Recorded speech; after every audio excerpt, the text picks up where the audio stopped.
ஒரு மனைவி ஒரு தாயை போல இருக்க வேண்டியது அவசியம். ஒரு மனைவி ஒரு தாயை போல இருக்க வேண்டியது அவசியம். ஒரு மனைவியினுடைய பங்களிப்பு குடும்பத்தில் ரொம்ப முக்கியமானது. இன்றைக்கு அவள் குடும்பத்திற்கு வருகிறாளோ மனைவியாக மாத்திரமல்ல, ஒரு மகளாக மாத்திரமல்ல, மருமகளாக மாத்திரமல்ல, தன்னுடைய குடும்பத்திற்கு, தன்னுடைய கணவனுக்கு விசேஷமாக ஒரு தாயை போல அவர் மாறுகிறாள். அவள் தாய்மையை எடுத்த பிறகு மாத்திரமல்ல, ஒரு குழந்தையை பெற்ற பிறகு மாத்திரமல்ல, அவள் திருமணமான உடனேயே அவள் ஒரு தாயினுடைய ஸ்தானத்திற்கு அவள் உயர்த்தப்படுகிறாள். கர்த்தருடைய நாமத்திற்கு மகிமை உண்டாவதாக. இதற்கு நான் ஆதாரமாக எடுத்துக்கொண்ட வார்த்தை நம்ம எல்லாருக்கும் தெரிந்த பகுதி தான். இதற்கு பின்பு விளக்கத்திற்காக நான் வருகிறேன். ஆனால் நமக்கு அதிகமாக தெரிந்த பரிச்சயமான வேத வசனம் ஆதியாகமம் 24:67. அப்பொழுது ஈசாக்கு ரெபெக்காளை தன் தாய் சாராளுடைய கூடாரத்திற்கு அழைத்து கொண்டு போய் அவளை தனக்கு மனைவியாக்கி கொண்டு அவளை நேசித்தான். ஈசாக்கு தன் தாய்க்காக கொண்டிருந்த துக்கம் நீங்கி ஆறுதல் அடைந்தான் என்று வாசிக்கிறோம். தாயை இழந்த ஈசாக்கினுடைய வெற்றிடத்தை நிரப்புவதற்கு வேறு ஒரு தாய் வரவில்லை. யார் வந்தாள் என்றால் தன்னுடைய மனைவியாகிய ரெபெக்காள், இளம் பிள்ளை. அவள் இப்பொழுதுதான் திருமணமாகி வீட்டிற்கு வந்திருக்கிறாள். ஆனால் அந்த தாயின் ஸ்தானத்திலே அவள் உயர்த்தப்பட்டு அதிலே வைக்கப்பட்டு தன்னுடைய கணவனுக்கு தாயினுடைய பாசத்தை காண்பித்து அவனுடைய துக்கத்தை நீக்குகிற ஒரு வேலையை செய்கிறதை நாம் வேதத்திலே வாசிக்கிறோம். அப்போ மனைவிமார் கையில் ஒரு பெரிய உத்தரவாதம் இருக்கு. நீங்கள் தாய்மையை நீங்கள் அடைவதற்கு முன்பதாகவே ஒரு கணவனுக்கு, உங்கள் கணவனுக்கு ஒரு தாயை போல இருக்க வேண்டியது அவசியம். ஒரு தாயினுடைய 3 நல்ல குணநலன்களை நீங்கள் முதலாவது புரிந்து கொள்ள வேண்டும். அந்த குணநலன்களை உங்கள் கணவனுக்கும் நீங்கள் என்ன செய்ய வேண்டும்னா வெளிப்படுத்த வேண்டியது அவசியம். வெளிப்படுத்த வேண்டியது அவசியம். அநேக வேளையிலே திருமண வாழ்விலே பிரவேசிக்கிற ஒவ்வொரு புருஷனும் ஒரு விதத்திலே பார்த்தால் ஒரு குழந்தையை போலதான் பிரவேசிக்கிறான். அநேக காரியங்களை அறியாமல் பிரவேசிக்கிறான். அநேக புத்தியினங்களோடு தான் பிரவேசிக்கிறான். இதோடு தான் வருகிறான். ஆனால் ஒரு தாயாக மனைவி நின்று அந்த ஸ்தானத்தை எடுத்து அந்த கணவனை ஒரு மகனை போல அவனை பாவித்து அந்த கணவனை கர்த்தருக்குள்ளே நிலைநிறுத்த வேண்டியது மிக முக்கியமான பொறுப்பு. ஒரு தாயினுடைய 3 சுபாவங்கள் வேதத்திலிருந்து உங்களுக்கு காண்பிக்க விரும்புகிறேன். அது எப்படி ஒரு மனைவி தன்னுடைய வாழ்க்கையிலே அபியாசப்படுத்த வேண்டும் என்று பார்க்கலாம். முதலாவது ஏசாயா 49:15 வசனத்தை வாசித்தால், ஏசாயா 49:15, ஸ்திரீயானவள் தன் கற்பத்தின் பிள்ளைக்கு இறங்காமல் தன் பாலகனை மறப்பாளோ? அவர்கள் மறந்தாலும் நான் உன்னை மறப்பதில்லை என்று வாசி. Write it down. Number 1, a mother's care. ஒரு தாயினுடைய பராமரிப்பு. ஒரு தாயினுடைய பராமரிப்பு. தகப்பனுக்கும் தாய்க்கும் உள்ள வித்தியாசத்தில் ரொம்ப முக்கியமான வித்தியாசம் இது நான் நினைக்கிறேன். ஒரு தகப்பன் தன் பிள்ளையை மறந்து போகிறதுக்கு பல வாய்ப்புகள் உண்டு. ஆனால் ஒரு தாய் மாத்திரம் தன் பிள்ளை என்ன செய்ய மாட்டா, மறக்கவே மாட்டாள் என்பது எல்லாருக்கும் தெரிந்த உண்மை. வேதம் அதனால தான் சொல்லுகிறது. ஒரு தாய் மறப்பாளா தன் பிள்ளைய? அவளே மறந்துட்டா கூட நான் உங்களை மறக்க மாட்டேன்றார். அப்போ அது வேர்ஸ்ட் கேஸ் செனாரியோ தான். அது நடக்காது. அப்படியே நடந்தாலும் நான் உன்னை மறக்க மாட்டேன் என்று ஆண்டவர் சொன்னார். இந்த சம்பவத்தை நான் சொல்லியிருக்கிறேன்னு நினைக்கிறேன். கொஞ்சம் வருஷத்துக்கு முன்னால் இங்கே ஒரு சம்பவம் நடந்தது. நம்ம சபையில் தான் நடந்துச்சு. என்னன்னா, ஒரு ஆராதனை முடிஞ்சிருச்சு. முடிந்த உடனே ஒரு கணவர் பதறி கொண்டு ஓடி வந்தார். ஓடி வந்து, பாஸ்டர் என் பிள்ளைய காணோன்னாரு. சண்டே ஸ்கூலில் விட்டேன், என் பிள்ளைய காணோன்ட்டாரு. நாங்களும் தேடுறோம். 1 மணி நேரம் 2 மணி நேரம் தேடுகிறோம். அந்த அம்மா அந்த நேரம் ஊருக்கு போயிட்டாங்க. வேற இவரும் பிள்ளையும் மட்டும்தான். எல்லா தெருவும் தேடுகிறோம். சர்ச்சில் அங்கும் இங்கும் சந்து புந்தெல்லாம் தேடுறோம். எங்கேயாவது ஓடிட்டானா, ஒளிஞ்சிட்டானா. பையனை தேடி தேடி கடைசியில் போலீஸ் கம்ப்ளைண்ட் கொடுக்குற அளவுக்கு ஆகி போயிடுச்சு. போலீஸ்க்கு போயிடலாம் பையனை காணோன்னு சொல்லி. இந்த மனுஷன் இங்கே தேடிட்டு, பாஸ்டர் நான் போயிட்டு இங்கெல்லாம் சுற்றிட்டு வரேன்னாரு.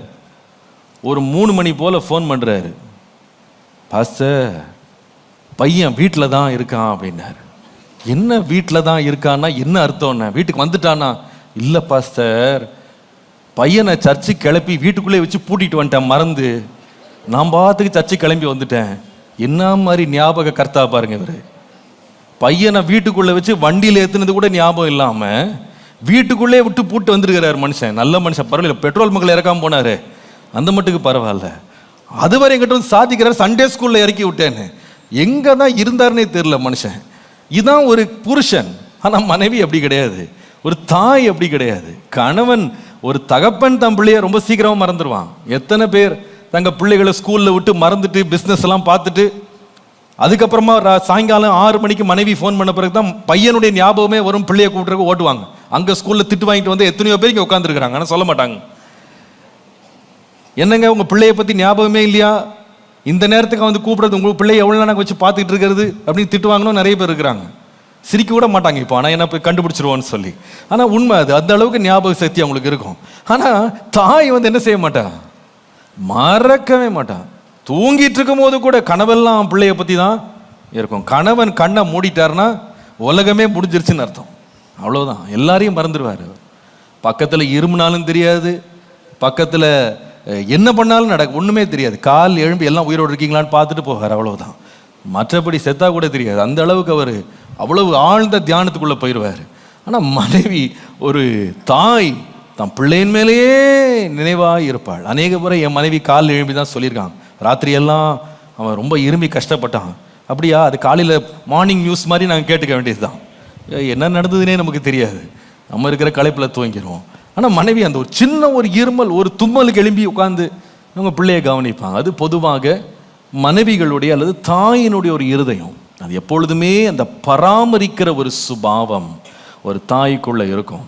நான் நினைக்கிறேன் இந்த பராமரிப்பு தான் ஒரு மனைவி ஒரு தாயாக தன்னுடைய கணவனுக்கு செலுத்த வேண்டியது மிக அவசியம்.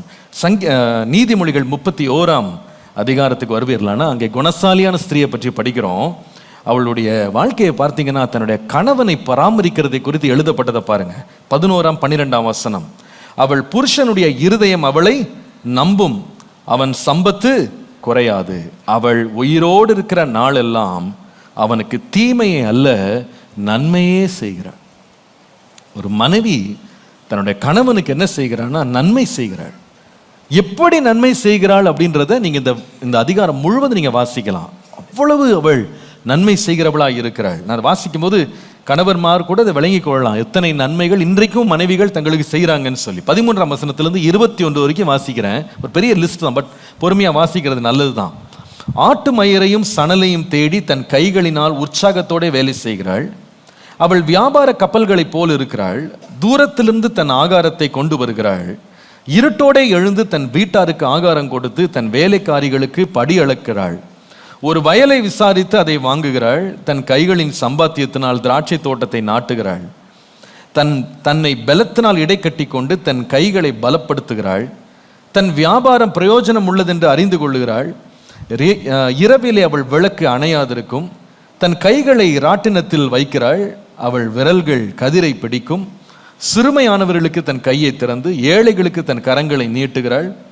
தன் வீட்டார் அனைவருக்கும் இரட்டை புரை உடுப்பி இருக்கிறதுனால் தன் வீட்டாரின் நிமித்தம் குளிருக்கு பயப்படாள். ஒரு பெரிய லிஸ்ட் எழுதியிருக்கு. அதை வந்து ஒரு கன்சைஸாக சொல்லணும்னா பெரிய லிஸ்ட். அது நிறைய காரியங்கள் அந்த அம்மா செய்கிறதா, அந்த குணசாலியான ஸ்திரீ இந்த மனைவி செய்கிறதாக பெரிய பட்டியல் இருக்கிறது. இதை வந்து சுருக்கமாக சொல்லணும்னா, முதலாவது அந்த அம்மா சமையலறையில் செய்கிற வேலை. அந்த அம்மா என்ன பண்ணுறாங்கன்னா, சமைத்து தன் வீட்டாருக்கெல்லாம் அவள் கொடுக்கிறாள். தன்னுடைய வேலைக்காரிகளுக்கு கூட என்ன செய்கிறாள், படி அளக்கிறார். பொதுவாகவே எல்லா வீடுகளிலேயும் இந்த பராமரிப்பை சகோதரிகள் என்ன செய்வாங்க, தங்களுடைய த்ரோன் ரூம் மாதிரி வைத்திருப்பாங்க. தங்களுடைய சிம்மாசன அறை போல, அதற்குள்ளே யாரையும் விட மாட்டாங்க. அது அவர்களுடைய கருவறை போல அதில் வைத்து அதை எல்லாரையும் பராமரிக்கிறதுல ஒரு மகிழ்ச்சி கொள்வார்கள்.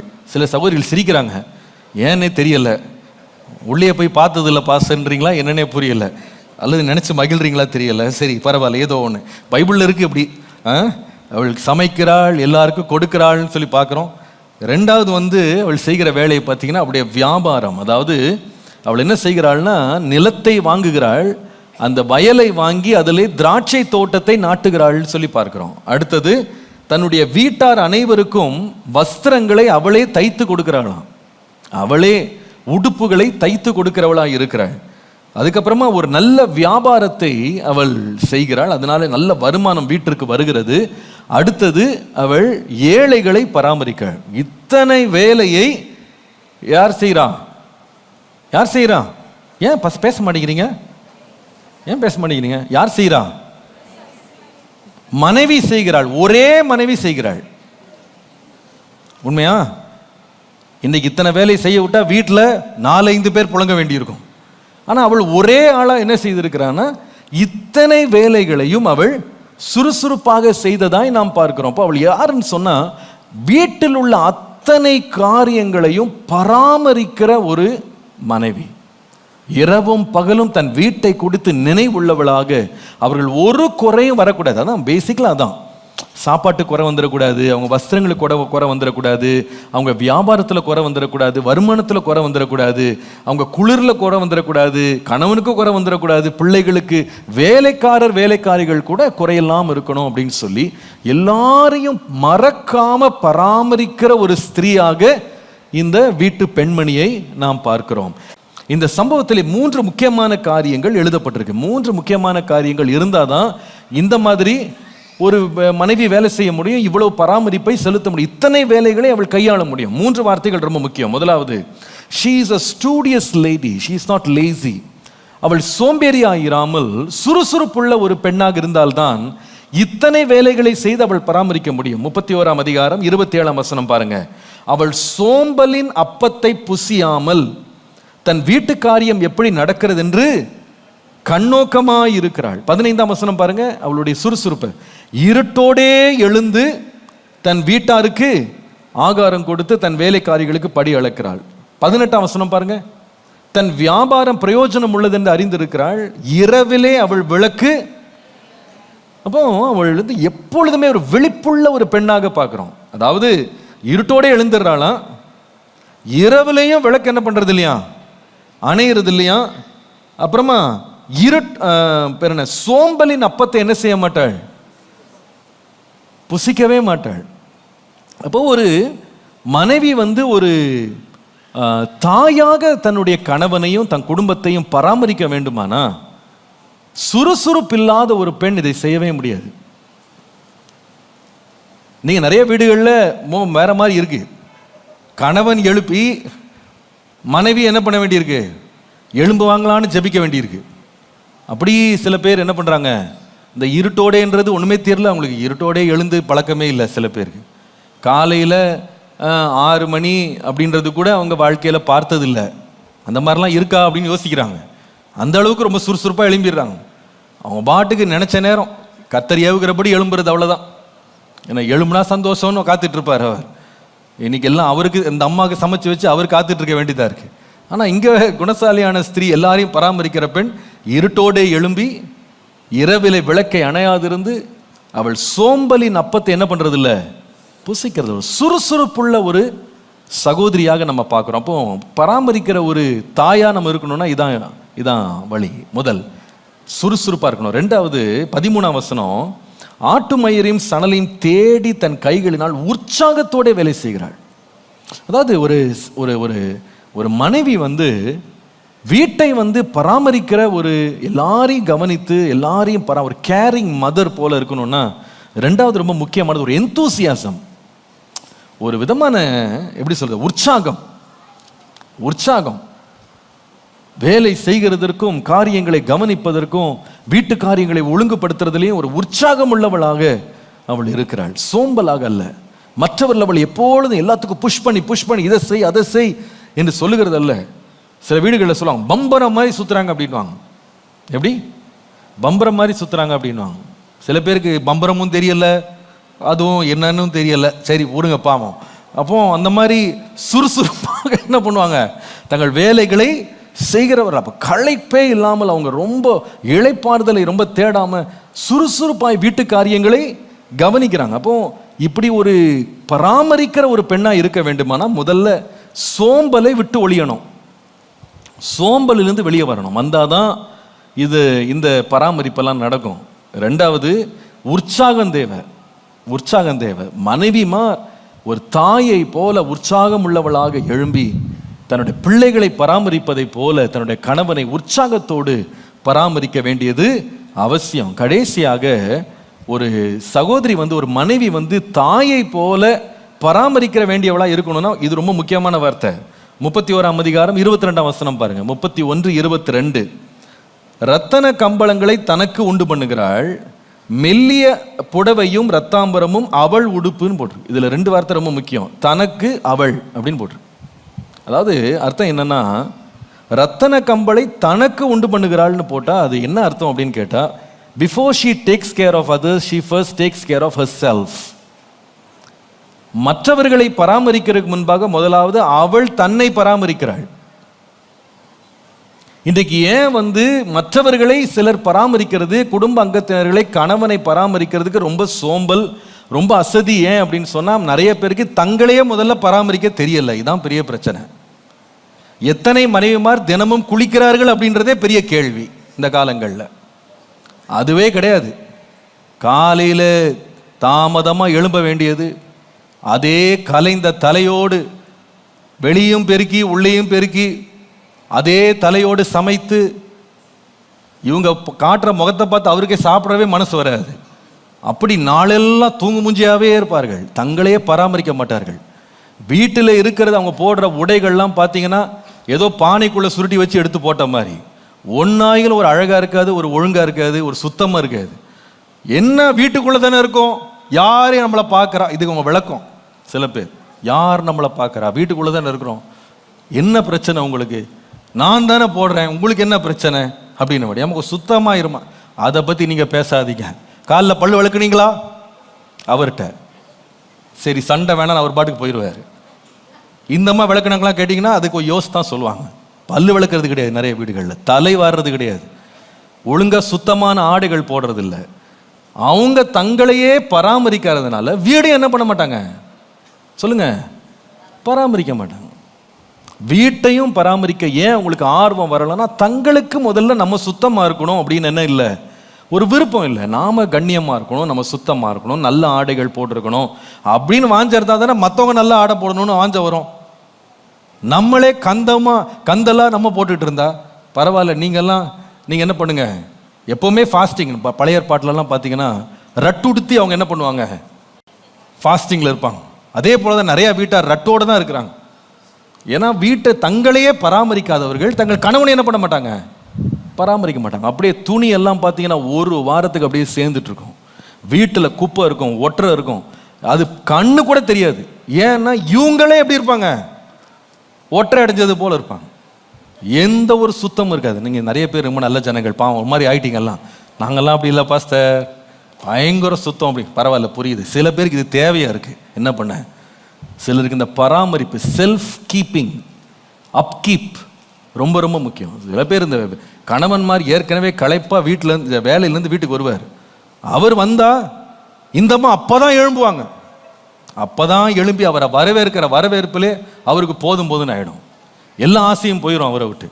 அதை போல் ஒரு முகத்தை வச்சுக்கிட்டு வாடலாம் இல்லை.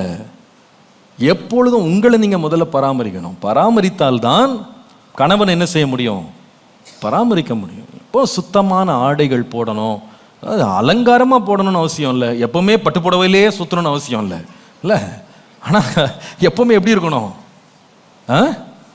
சொல்ல மாட்டீங்களே, என்னமோ நினச்சிங்களே, நீங்கள் ரொம்ப சப்போர்ட் பண்ணி பேசுவேன்னு நினச்சி ரொம்ப பைபிள் கையுமா நீங்கள் திறந்து உட்காந்துருந்து பார்த்தேன். ஆரம்பத்தில் ஒன்றுமே காணோம், இப்போ சத்தமே வர மாட்டேங்குது. பரவாயில்ல, வீட்டுக்கு பத்திரமா போய் சேர்ந்தா போதுன்னு இருக்கு என்ன. சரி, இப்போ அந்த பராமரிப்பு ரொம்ப அவசியம். போன வாரம் கூட என் மனைவி வரல, இந்த வாரம் கரெக்டாக வந்து உட்காந்துட்டாங்க. என்ன தான் பேச போகிறீங்க அப்படின்னு. சரி பரவாயில்ல, ஜெபத்தோடு வந்தாங்களா? சரி, நான் இப்போ தான் பார்த்தேன் போல இருக்கு. சரி பரவாயில்ல. சரி, அதனால பராமரிப்பு ரொம்ப அவசியம். செல்ஃப் கீப்பிங் ரொம்ப முக்கியம். நீங்கள் உங்களை முதல்ல பராமரிங்க, நீங்கள் சுறுசுறுப்பாருங்க. அதுக்கப்புறம் நீங்கள் என்ன செய்யலாம், வீட்டை என்ன செய்யலாம், பராமரிக்கிறவர்களாக இருக்கணும். ஒரு தாய் எப்படி தன்னுடைய பிள்ளைகளை பராமரிக்கிறாளோ ஒரு மனைவியும் தன் வீட்டாரை, விசேஷமாய் தன்னுடைய கணவனை பராமரிக்கிறவளா இருக்க வேண்டும். அந்த கேர் எல்லாவற்றையும் மறக்காமல் என்ன செய்யணும், வைத்திருக்க வேண்டியது அவசியம். ஒரு தாய் எப்படி தான் பிள்ளைகளுடைய பர்த்டேஸை கரெக்டாக ஞாபகம் வைத்திருப்பாளோ, அதே போல் ஒரு மனைவி தன்னுடைய கணவனுடைய விசேஷத்த நாட்களை ஞாபகம் வைத்திருக்க வேண்டியது அவசியம். நிறைய கணவன்மார் தங்களுடைய பர்த்டேவை தங்க மனைவிக்கு தாங்களே சொல்ல வேண்டியிருக்கு. அம்மா நாளைக்கு என் பர்த்டே தெரியுமா? அப்படியா, இவ்வளோ சீக்கிரம் வந்துருச்சா அப்படின்னு கேட்குறாங்க சில பேர். என் மனைவி இல்லை கண்டிப்பாக அப்படி கேட்குறாங்க சில பேர். இப்போ காலையில் சில பேர் நம்ம ஃபேமிலி ஃபெலோஷிப்லேருந்து இந்த திருமண நாளுக்கெல்லாம் கேக் அனுப்பி விடுறோம் வீட்டுக்கு. அங்கே போனால் வேடிக்கை என்னன்னு கேட்டால் 2 பேருக்குமே நாங்கள் சொல்லி தான் தெரியுது வெட்டிங் டேன்னு. நாங்கள் போய் சொல்ல வேண்டிய உங்களுக்கு இன்றைக்கி வெட்டிங் டே அப்படிங்களா, எங்களுக்கா சொல்கிறீங்க? அப்புறமா டேட்டை பார்த்துட்டு ஆமாம் இருக்கலாம் போல இருக்கு அப்படின்னு அந்த அழகில் இருக்குது வீடுகள். இப்போ தங்களுடைய நாட்களை அவங்களுக்கே ஞாபகம் கிடையாது, தங்களுடைய விசேஷத்த நாட்களே ஞாபகம் இல்லை. அப்படி ஒரு பராமரிப்பு இல்லாமல் இருக்கக்கூடாது. ஒரு சுறுசுறுப்புள்ள மனைவியாக தான் வீட்டை பராமரிக்கிறவளாக இருக்க வேண்டும். எப்பொழுது எல்லாவற்றையும் கவனித்து கொள்ளுகிற ஒரு கிருபை ஒரு மனைவி கொண்டு, ஒரு தாயினுடைய சுபாவம் அது. பாருங்க, ஒரே நேரத்தில் மல்டி டாஸ்கிங், ஒரே ஆள் உட்கார்ந்து இத்தனை வேலைகளையும் ஒரே ஆள் கைப்பட அத்தனையும் செய்யக்கூடிய ஒரு திறன் பெண்களுக்கு மாத்திரம் உண்டு. நான் ஏற்கனவே இதை பற்றி பேசியிருக்கேன். ஆண்களுக்கும் பெண்களுக்குள்ள வித்தியாசத்தை பற்றி பேசும்போது நீங்கள் கொஞ்சம் பழைய எபிசோடில் போய் பார்த்தீங்கன்னா, நம்ம பேசின பிரசங்கங்களை போய் பார்த்தீங்கன்னா அதில் இருக்கும். கணவனுக்கும் மனைவியையும் புரிந்து கொள்ளுதலை பற்றி பேசும்போது நான் சொல்லியிருக்கிறேன், பை நேச்சர், இயற்கையின்படியே ஒரு ஆணுக்கும் பெண்ணுக்குள்ள வித்தியாசம் என்னன்னா, ஒரு ஆண் ஒரு வேலையை தான் ஒரு நேரம் எடுத்து செய்ய முடியும். அதுதான் அவங்க மூளைத்திறன், அவ்வளோதான். ஆனால் மனைவி அப்படி இல்லை. ஒரே நேரம் பல வேலைகளை என்ன செய்ய முடியும், அவள் கவனிக்க முடியும், சமாளிக்க முடியும். அதனால தான் இன்றைக்கு எல்லாவற்றையும் வீட்டிலையும் செஞ்சுட்டு வேலைக்கு போகிறவங்களும் இருக்கிறாங்க. ஆனால் அந்த வேலையை எங்களாலாம் செய்ய முடியாதுன்னு நினைக்கிறேன். நிச்சயமாக ஏதாவது ஒன்று தான், சமையல்னு உட்காந்துரா சமையல் தான், அதே பார்த்து கொண்டு தியானம் பண்ணிட்டு ஆராய்ச்சி பண்ணிட்டு உட்காந்துருப்போம். ஆனால் மனைவி அப்படி இல்லை. ஒரு பக்கம் சமையலில் ஒன்று நடந்துட்டுருக்கோம், 2வது ஸ்டவ்வில். சில பேர் பாருங்கள் வீட்டில் வேற 2 ஸ்டவ் பத்தாது, 4 பர்னர் இருக்கிற ஸ்டவ்னு கேட்பாங்க. என்ன தான் இவங்க பண்ண போகிறாங்கன்னு யோசிக்க தோணுது. ஆனால் 4 பர்னரில் 8 பர்னர் கொடுத்தா கூட ஒரே நேரத்தில் என்ன பண்ணுவாங்க, 8 பாத்திரங்களில் சமைக்கக்கூடிய திறமை யாற்று இருக்கு சொல்லுங்கள். உங்களுக்கு இருக்குது, தைரியமாக இருங்க, சந்தோஷமாக இருங்க, நீங்கள் நிறையா செய்ய முடியும்னு விசுவாசிங்க. நீங்கள் உங்களெல்லாம் உற்சாகப்படுத்த வேண்டியது. ஏன் பாஸ்டர் நீங்கள் வேற ஏதோ கொஞ்சமாக செஞ்சுக்கிட்டு இருக்கோம், நீங்கள் வேறு இல்லாத 8 பர்னர் 6 பர்னர் இருக்கீங்க அப்படின்றீங்களா? அப்படிலாம் சோர்ந்து போயிடாதீங்க. உங்களை உற்சாகப்படுத்த தான் வந்திருக்கோம் இன்னைக்கு. நீங்கள் யாருன்னு சொன்னால் எல்லாவற்றையும் என்ன செய்யணும், பராமரிக்கிறவள. நான் சொல்ல பைபிளில் அப்படி இருக்கு, என்னெல்லாம் போட்டிருக்கு பாருங்க. அவள் வீட்டு வேலையும் செய்கிறாளாம், நாங்களாம் அப்படியே சொல்கிறோம், நிலத்தை வாங்குறாளாம், அதில் திராட்சை செடியை நாட்டுகிறாளாம், குடும்பத்தாருக்கு துணியை தைக்கிறாளாம். வாங்குறாள் இல்லை, தைக்கிறாள். மேக்ஸ் அங்கங்கல்ல, தைக்கிறாள். பரவாயில்ல, நீங்கள் இப்போ போங்க, ஒன்றும் பிரச்சனை இல்லை. அந்த காலத்தில் அவளே தைத்திருக்கிறாள். ஒரு வியாபாரத்தை எடுக்கிறாளாம், பொருளை வாங்குகிறாளாம், சேர்க்கிறாளாம், சம்பாதிக்கிறாளாம், ஏழைகளுக்கு கொடுக்குறாளாம். ஒரே ஆள் இத்தனையும் செஞ்சுருக்காங்க. ஒரே குணசாலி ஸ்திரீகள்னு போடலை, ஒரே ஸ்திரீ தான். குணசாலியான ஸ்திரீயை ஒரு அம்மா உட்காந்து இத்தனை வேலையை செஞ்சுருக்காங்க. அவங்களால செய்ய முடியும், உங்களால செய்ய முடியும். ஒரு ஆமேன்னு சொல்லுங்களேன். பரவாயில்ல, நல்ல சகோதரிகள், கர்த்தர் உங்களை ஆசீர்வதிப்பார். இன்றையிலிருந்து ஒரே கையாக நீங்க என்ன செய்றீங்கன்னு சொல்லி சாட்சிகளை அடுத்த வாரம் கேட்க போகிறோம். ஆமேன்.